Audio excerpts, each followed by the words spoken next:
into knowledge. But in order for that to happen, what has to take place? In order for the information to turn into knowledge, what has to take place? We talked about. Believe someone has to go through experiences? Reasonability. Reasonability. Without reasonability, you can't transfer or transform the information into knowledge. That's why we say Wunawap means sound right reasoning. Because it's the reasonability. Sound right reasoning. Okay. You follow? Mm-hmm. And so it is through sound right reasoning how you take information and turn it into knowledge. Because it's knowledge at the point of application, meaning you now know how to apply it or explain it. Could you give an example of that, like how that works? Well,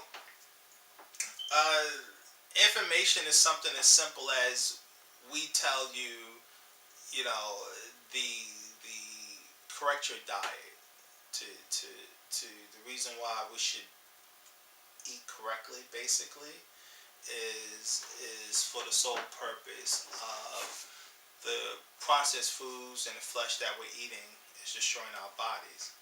Everyone wants to be able to have an extended life, so the whole point is not to do things that actually take away your life.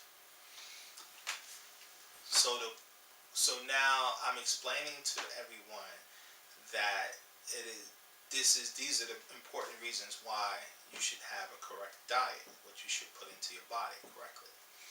Now, anyone who listens to that, myself included, that's just information. It only becomes knowledge when you start seeing me now eat correctly. Now I know. Because I'm applying that. I'm applying that which the information I had, I'm putting into use. But you'll never know what it's like to eat like that, because with eating like that comes benefits. Physical benefits that you feel. Literally. People feel different. You can never know what that feels like until you do. You can never know the benefit of not eating the other stuff until you actually do. So that goes into what you were saying before about the root of knowledge is to know. And you only know through application and experience. You only know through application. So you'll just be philosophizing when it comes to why you should eat right unless you had the experience. You follow? Because you can go, let's say you go and eat like that, right?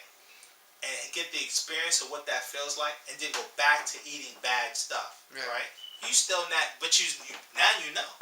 You're not talking from a point of view of a philosophy like me with spirituality. When the master was teaching us about spirituality and going out of body, raising yourself up, it was just information, philosophical information, in fact. For me now, it's real. I can talk about it confidently because of my experience. So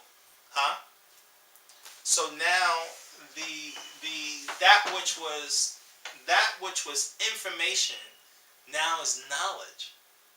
It's absolute knowledge because now I know what it's like to basically tap into another realm. I know what it's like to comprehend that there's other dimensions from my experience. This is why people don't deal with it in the so-called conscious community, because they don't have no experience. So I guess with the doctrine we were talking about before, that's probably the biggest issue, especially because I remember in the previous lecture as well that you were explaining when you ask most people the thesis of the doctrine, they don't know that the thesis is to develop the inner being. So if you don't even know that, you wouldn't even try to apply it. So then it's almost like the doctrine becomes worthless from the point of view that it's meant to be.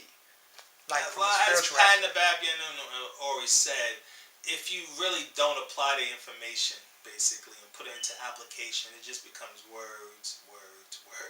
That's all it is. That's all information is. There's tons of words. Because every day we're taking in information. Constantly, the human being is taking in information. We pick and choose of that information, what we'd imply. It's like when you buy a new car, for instance, right? Basically, and all of a sudden you buy Mercedes Benz. You see Mercedes Benz everywhere now. It was always there in front of you, but you never paid attention to it. So the information was coming through you, but you never paid attention because it had no substance until you have an experience, a personal experience. Now that which was just basic information becomes real knowledge. Now you know because you have it, you get involved with it, so you have the experience of what that's like, and it becomes a part of your essence, and that and your memory cycle or your memory matrix, you identify with it basically, and so that's that's the issue. But again, going back to what you were saying, what we were talking about as far as the Patna Babiano and his situation with that video. No, it is information. It stays information. It doesn't become knowledge until it's applied. So that answer would still stand up. I got you. Yeah. No, that's fine. Cause after you had brought up that reasoning to me, it made me think a lot more detailed. You know, my awareness really just kind of popped up when I heard that you explaining information. You know, that translates to decisions, which translates to your lifestyle. So I was real curious. But now I appreciate that.